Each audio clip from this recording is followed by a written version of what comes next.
Le Talk Orange Le Figaro, question Raphaël Stainville, réponse Florian Philippot.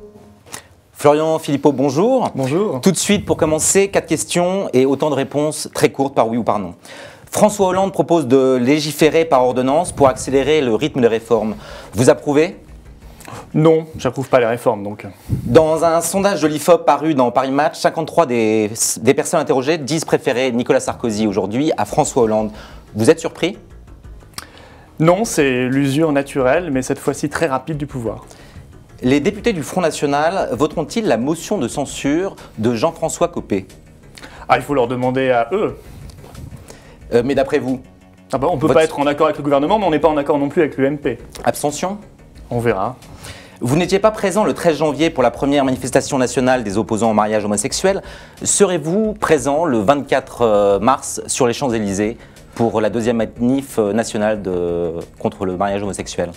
Non, je pense que le mouvement appelait toujours appelait à la liberté, hein, comme il l'avait déjà fait en novembre et en janvier. Je pense qu'on sera exactement sur la même ligne.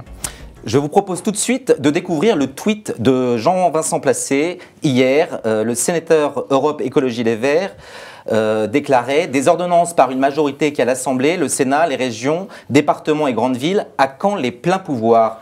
Il a raison ? Bon, c'est tout à fait excessif. Je crois que cette polémique est une fausse polémique parce que moi, ce qui m'intéresse, c'est pas le mode de faire, la façon de faire les lois ou de faire les règlements.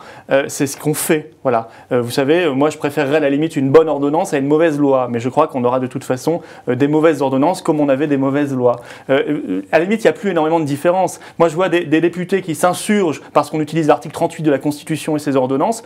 Par contre, ils ne sont pas choqués de voir que tous leurs pouvoirs ont été absorbés par la Commission européenne, par la Commission de Bruxelles.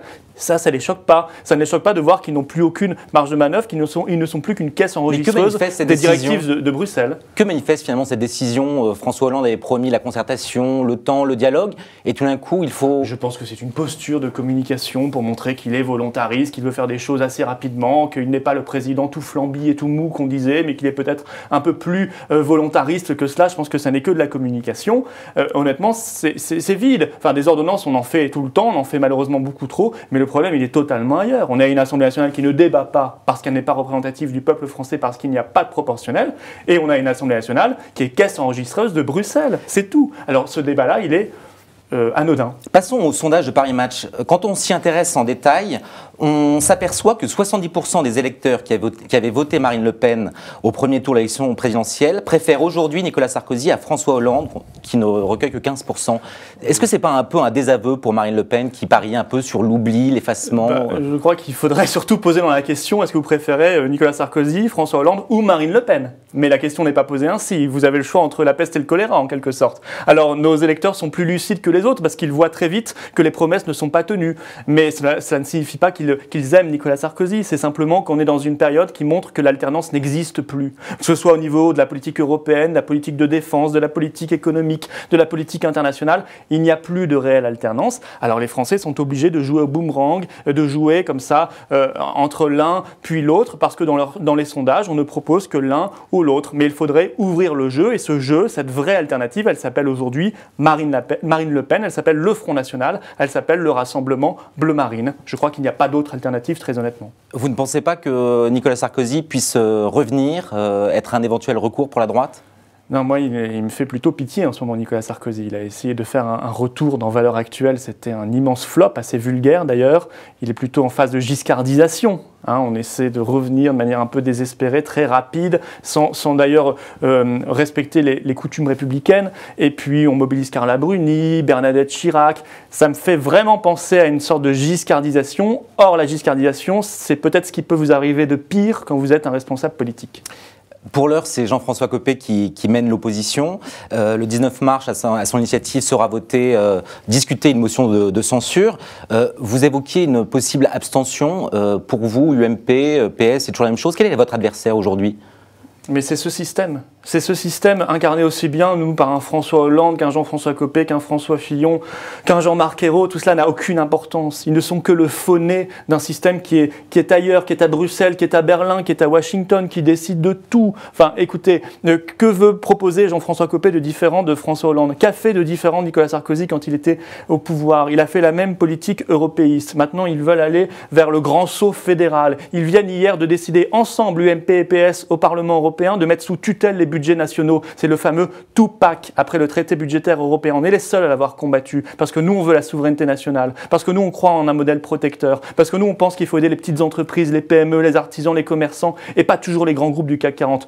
Or, cette politique-là, c'est celle de l'UMP et du Parti Socialiste. Donc, c'est très hypocrite de la part de Jean-François Copé de vouloir motiver, mobiliser comme ça son camp sur des motions de censure qui reposent sur du vent. À vous entendre, on comprend bien que les députés du Front National ne voteront pas également l'accord sur la flexi-sécurité de l'emploi? Ah non, certainement pas. Certainement pas, parce que ça, c'est un accord, pour le coup, l'UMP en rêvait, le PS l'a fait, qui se fait au détriment des salariés et des petites entreprises et au bénéfice exclusif des grands groupes et du MEDEF. Ça, c'est un très mauvais accord et je pense que ça ne résoudra pas le problème dramatique du chômage, parce que pour résoudre le problème du chômage, il faut changer de modèle économique.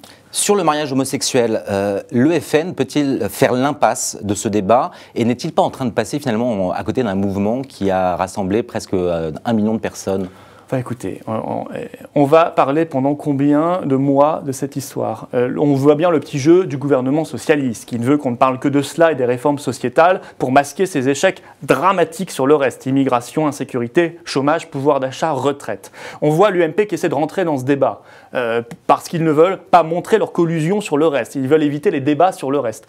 Nous sommes une opposition digne de ce nom. On ne va pas rentrer dans les schémas de communication dessinés, prédéfinis par le pouvoir. Sur le droit de vote des étrangers, on vous a entendu. Mais bien sûr, mais sur le mariage aussi. Nous sommes contre le mariage pour les couples homosexuels, contre l'adoption et tout ce qui pourrait venir après. Et nous l'avons dit très clairement et nos députés votent très clairement sur ce sujet-là. Mais on ne va pas passer des mois sur ces sujets. Si l'UMP veut vraiment jouer ce rôle d'opposition, elle doit ferrailler sur tous les sujets. Or, je vois que ce n'est pas ce qu'elle fait. Pourquoi? Parce qu'elle ne peut pas ferrailler. Parce qu'elle est d'accord avec le Parti Socialiste, c'est tout. Cette réticence à vous engager sur les sujets sociétaux et cette propension à préférer l'économie, est-ce que ce n'est pas justement ce que vous reprochent certains au Front National? Il n'y a pas de réticence, on s'engage sur tous les sujets. Simplement, on n'est pas là, nous, pour tomber dans les petits pièges de M. Hollande. On laisse l'UMP tomber dans les pièges de M. Hollande. Les Français ont été reconnaissants à Marine Le Pen d'avoir su montrer qu'il y avait une diversion dans ces sujets sociétaux, qu'on voulait les emmener ailleurs pour ne pas voir l'arrière-scène. Nous, on est là pour éclairer l'arrière-scène, pour éclairer les coulisses et montrer tout ce qui ne va pas et tout ce qu'il faut changer. On fait un tour de France, on est aux côtés des militants, des Français, des oubliés de la politique et c'est ça qui compte. Laurent Fabius dit vouloir livrer des armes à l'opposition syrienne, avec ou sans l'accord de l'Union européenne. Il a raison? Non, je pense que c'est folie. Je pense que c'est folie. Il veut réitérer l'erreur de Nicolas Sarkozy vis-à-vis de la Libye, qui avait armé les djihadistes libyens. On voit bien le drame aujourd'hui que ça a provoqué. Ça n'a pas réglé le problème libyen, au contraire. Benghazi n'est plus fréquentable par les Occidentaux parce que c'est aux mains des djihadistes et ça a déstabilisé le Mali. Il ne faut pas en finir avec Bachar? Écoutez, c'est pas notre ami, c'est pas nous qui l'avions reçu pour le coup sur les Champs-Élysées, mais en face on a des islamistes. Alors on va les aider, les armer, les financer en Syrie et puis les combattre au Mali. Qu'est-ce que c'est que cette diplomatie de gribouille? Non, il faut une vraie ligne cohérente et ça implique de dire qu'on ne peut pas armer, certainement pas financer, surtout avec les déficits et les dettes qu'on a aujourd'hui, ces islamistes et ces djihadistes, certainement pas. Une dernière question, Florian Philippot. Hier, un nouveau pape a été élu. Quelle est votre réaction? Qu'est-ce que vous inspire cette nouvelle?